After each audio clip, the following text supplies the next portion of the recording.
Bonjour, dans cette capsule, nous nous intéresserons aux figures semblables. Donc, tout d'abord, lorsqu'on parle de figures semblables, on parle de figures qui visuellement vont avoir la même représentation, mais avec des proportions différentes.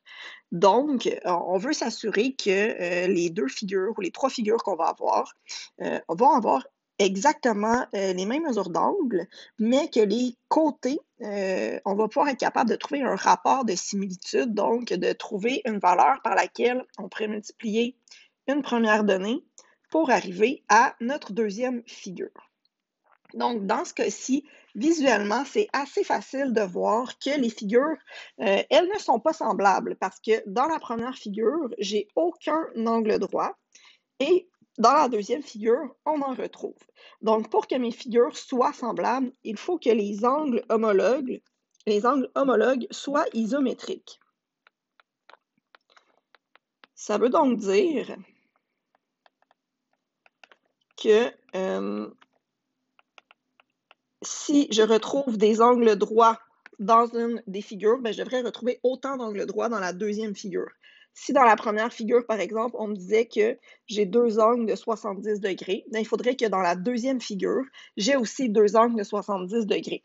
Donc, il faut vraiment s'assurer que les mesures d'angle sont identiques dans les deux figures. Donc ici, les figures ne sont pas semblables. Donc, à partir du moment où cette caractéristique-là n'est pas respectée, bien, mes figures, c'est pas semblable, et puis on peut déjà faire notre conclusion. Regardons un deuxième exemple. On nous demande est-ce que les figures suivantes sont semblables? Donc, même chose, je vais commencer par m'intéresser aux angles. Je veux m'assurer que tous les angles de la première figure sont isométriques aux angles homologues de la deuxième figure. Donc, ici, c'est assez facile à constater. J'ai 4 angles droits dans le premier rectangle et j'ai 4 angles droits dans le deuxième rectangle. Donc, la première chose, mais je vais pouvoir aller dire que les angles homologues sont isométriques. Donc, j'ai une première caractéristique qui me permet d'affirmer que mes figures sont peut-être semblables, mais ce n'est pas tout. Après, il faut que je regarde. Si je passe de ma première figure vers ma deuxième figure, est-ce que je suis capable de trouver un nombre, une valeur que je pourrais utiliser pour multiplier les mesures de la figure initiale? Et ça me permettrait d'arriver aux mesures de la figure image.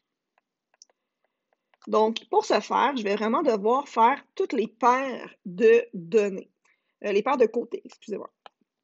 Donc, ce que je vais regarder, bien, c'est que dans ma première figure, dans le premier rectangle, j'ai une mesure de 12. C'est le plus long côté. Donc, je vais aller sur ma petite figure, puis je vais aller chercher le plus long côté de cette figure-là aussi. Et là, bien, je vais aller me faire une proportion, en fait, un rapport ici, 2,4 sur 12. Puis, je vais aller le calculer, le simplifier. Ça donne 0,2 ou encore 1/5. Donc ça, c'est pour la première paire de côtés connue. La deuxième paire de côtés connue, j'ai 4,55 qui est le plus petit côté avec 0,91. Donc encore une fois, mais je vais y aller dans le même sens. 0,91 divisé par 4,55. Si je fais ce calcul-là, ça donne aussi 0,2 ou 1/5.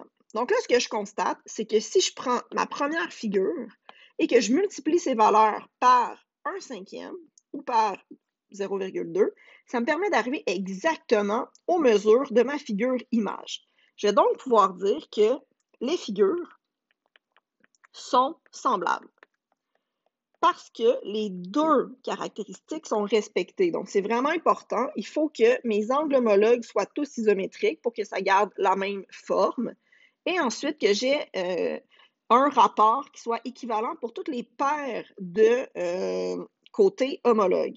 Et quand ça c'est respecté, je vais pouvoir dire, ça y est, mes figures sont semblables. Regardons un dernier exemple.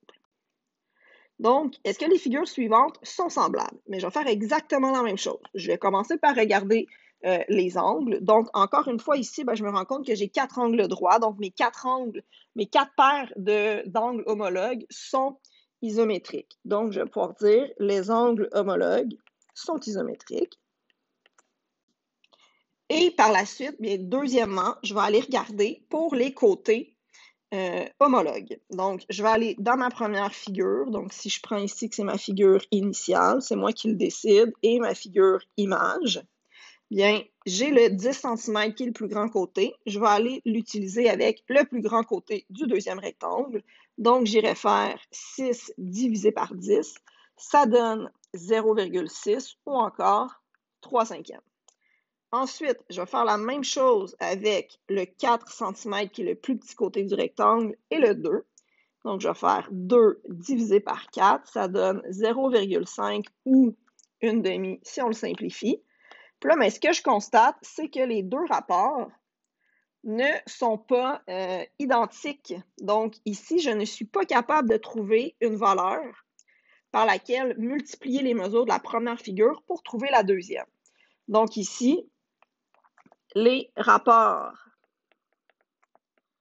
des côtés homologues ne sont pas isométriques. Ils ne sont pas égaux, en fait. Donc, pour cette raison, mais je vais pouvoir conclure que les figures ne sont pas semblables.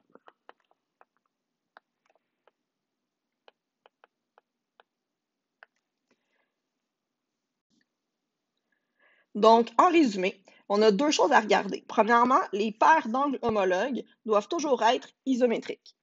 Et ensuite, ben, pour les côtés homologues, il faut que ce soit proportionnel. Donc, ça veut dire que le rapport qu'on va trouver est le même pour toutes les paires de côtés.